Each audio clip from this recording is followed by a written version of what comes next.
En este vídeo vamos a estudiar lo que es una mutación y las clasificaciones que pueden existir para entender un poquito mejor lo que son las mutaciones. Bien, una mutación es un cambio en la secuencia del ADN. Ya hemos estudiado que el ADN se va a replicar, transcribir y traducir para formar proteínas que luego van a ejecutar la información que contiene ese ADN. Cuando este proceso no se lleva a cabo de manera correcta, ocurre un cambio en la secuencia del ADN. Ese cambio se denomina mutación. Una mutación, al contrario de lo que la mayoría de la gente piensa, no tiene ni siquiera por qué notarse. Es decir, pueden ser silenciosas. ¿Por qué? Porque como el código genético es degenerado, que ya estudiamos en otro vídeo, significa que cuando yo cambio una base nitrogenada por otra, puede resultar un codón que codifique el mismo aminoácido. Por lo tanto, la proteína va a tener exactamente la misma composición y la misma configuración y la función que va a ejecutar va a ser igual. Es decir, que esa mutación al final no tiene expresión ninguna, queda de manera silenciosa. Esto ocurre muchísimas veces. En otras ocasiones sí se expresará, que es todo lo que vamos a estudiar en esta infografía. Y entonces pues hablaremos de que hay un individuo, un organismo mutante y hay una mutación. La palabra mutante suena, a todos nos suena de Hulk, películas de superhéroes, etc. Pero no, las mutaciones están en nuestra vida diaria y pueden ser desde una peca hasta un síndrome más grave. Lo que sí es importante que recordéis, relacionándolo con el tema de la evolución, es que las mutaciones son una fuente de variabilidad. La fuente de variabilidad nos venía fundamentalmente de dos vertientes. Una era la meiosis que ocurría, la recombinación genética, el sobrecruzamiento que ocurría durante la meiosis, y otras son las mutaciones. Las mutaciones pueden ocurrir en una mitosis o en una meiosis. ¿Pero qué generan tanto esa recombinación genética de la meiosis como las mutaciones? Pues que los individuos vayan cambiando. Es decir, que no seamos todos clones, que seamos diferentes. Por lo tanto, son fuente de variabilidad. Son la fuente, el motor de la evolución, de que haya tanta biodiversidad en nuestro planeta. Una vez explicado esta primera parte, vamos con las clasificaciones. Tenéis 4 clasificaciones, según las células afectadas, que tenéis las flechas en rosa, según su efecto, lo tenéis aquí en azul, según la extensión de material genético afectado, que lo tenéis aquí en verde, o según su origen, que lo tenéis aquí con 2 flechas naranjas. Vamos por partes. Todas estas clasificaciones se pueden solapar, es decir, que una mutación que sea de un tipo, por ejemplo, de una célula germinal o gameto, puede ser al mismo tiempo de otro tipo, ya que puede ser perjudicial, neutral o beneficiosa, o bien puede ser una mutación que afecte a un gen, llamada génica, que puede haber ocurrido al azar o puede haber ocurrido por agentes mutagénicos, etc. Vamos ya a explicar cada una de las clasificaciones. La primera clasificación es según las células afectadas. ¿Qué células podemos tener afectadas? O bien células germinales, que son nuestros gametos, óvulo o espermatozoide. Por lo tanto, si se afectan nuestros gametos, ¿qué va a ocurrir? Que se afecta la descendencia, porque se va a afectar el individuo que se genere a partir de esos gametos. Por lo tanto, son muy importantes para la selección natural. Ahora bien, estas que afectan a los gametos pueden venir de una herencia o pueden ocurrir de nuevo.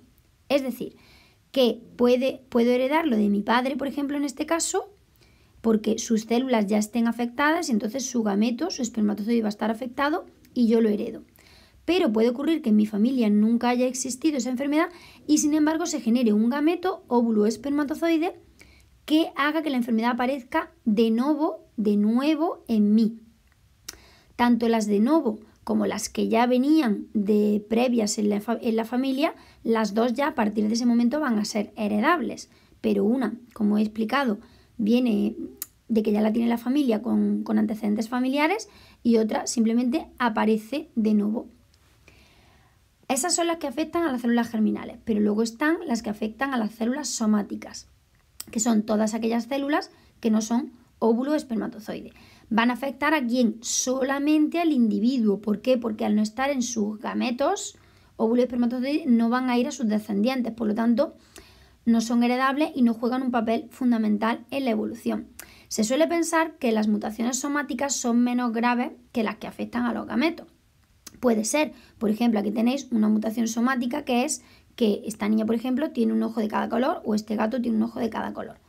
Pero también pueden ocurrir mutaciones en células somáticas que induzcan enfermedades como por ejemplo el cáncer.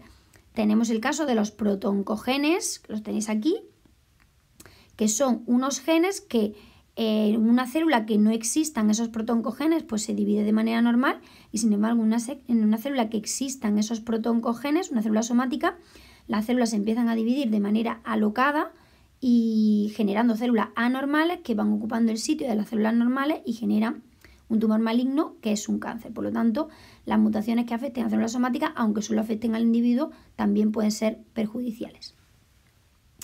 Vamos ahora a explicar otro tipo de clasificación. Según su efecto, que ya lo he nombrado un poquito anteriormente, pueden ser perjudiciales, neutras o beneficiosas. Pues perjudiciales tendríamos por ejemplo lo que acabo de explicar del cáncer. O bien, tenéis aquí un circulito azul, me vengo aquí abajo.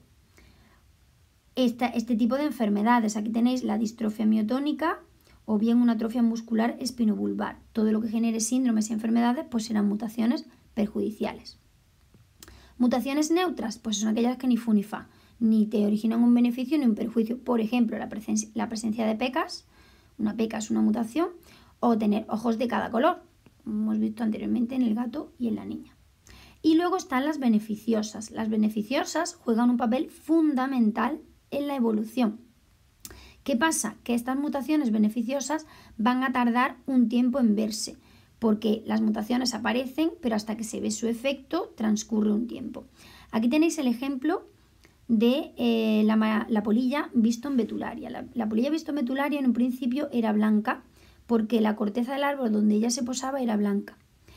Con la revolución industrial empezó a haber mucha contaminación y la corteza de los árboles se volvió oscura.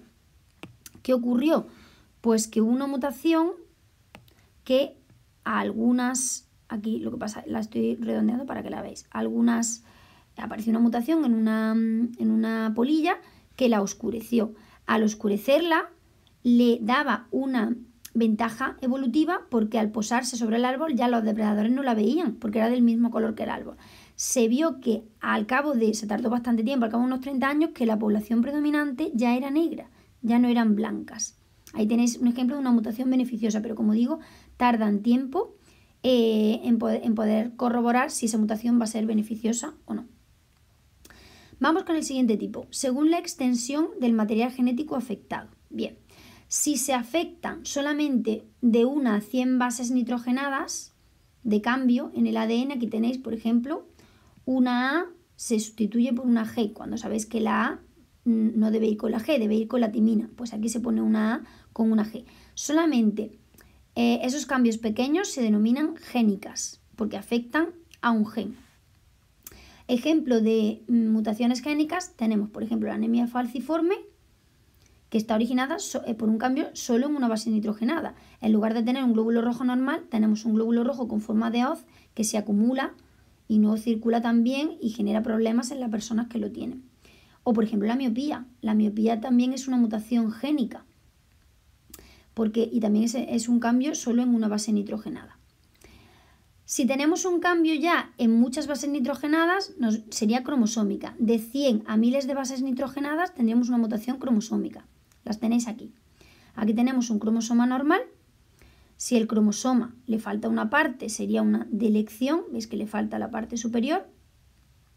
Si en el cromosoma tenemos exceso de información, tendríamos una duplicación. La tenéis aquí arriba.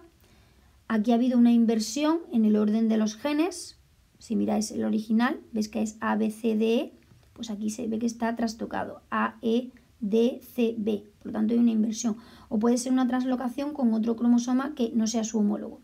Todo eso son mutaciones cromosómicas. Otras mutaciones cromosómicas que ya afectan a un gen completo, pues por ejemplo puede ser que nos falte el segundo cromosoma X, con lo cual tenemos un síndrome que se llama síndrome de Turner. Tenemos 45 cromosomas en lugar de 46, que es una enfermedad. El síndrome de Edwards, que es que en lugar de tener 2 cromosomas homólogos, una pareja, 21, tenemos 3 en la pareja 18, con lo cual en lugar de 46 cromosomas tendríamos 47. o el síndrome de Down, que tenemos trisomía en la pareja 21. Aquí mencionar lo que es el mosaicismo. El mosaicismo consiste en que, por ejemplo, una persona con síndrome de Down se ha comprobado que no todas sus células tienen trisomía 21. Hay células que las tienen normal, que tienen sus 46 cromosomas en lugar de 47. Cuanto más mosaicismo, parece ser que el síndrome de Down es más leve. Pero esto todavía está muy en estudio. Y ya la última clasificación serían las genómicas. Las genómicas son las que alteran el número de cromosomas típico de la especie, afectando un juego cromosómico completo. Es decir, que en lugar de tener parejas de cromosomas voy a tener tríos. ¿Los veis? 1, 2, 3, 4. Tengo muchísimos cromosomas de más. Estas alteraciones humanas siempre resultan en la muerte del feto, ¿vale? Porque son tan graves que el feto no nace. Y ya para terminar vamos a hablar de por qué se producen esas mutaciones. Bien, esas mutaciones se pueden producir al azar, es aquí esta flecha. Por ejemplo, estas enfermedades que tenéis aquí son mutaciones espontáneas, la distrofia miotónica o la atrofia muscular. ¿Qué significa eso? Pues que el ADN se copia mal porque el ADN tiene fallos. Entonces, el ADN tiene también sus mecanismos para corregir esos fallos, pero si esos mecanismos también fallan, hay fallos en la copia del ADN y se originan mutaciones espontáneas al azar que pueden originar enfermedades. O no, en el caso de que sean silenciosas no originarían nada. Pero luego tenemos las provocadas por agentes mutagénicos. Las provocadas por agentes mutagénicos pues son inducidas, se induce al ADN a que se copie mal. ¿Qué tipo de agentes mutagénicos tenemos? Pues tenemos desde los más conocidos, que son la radiación ultravioleta, que sabéis que cada vez es más fuerte, eso induce al ADN a que mute. Los rayos X, por eso una persona no se puede hacer muchísimas radiografías, serían factores físicos.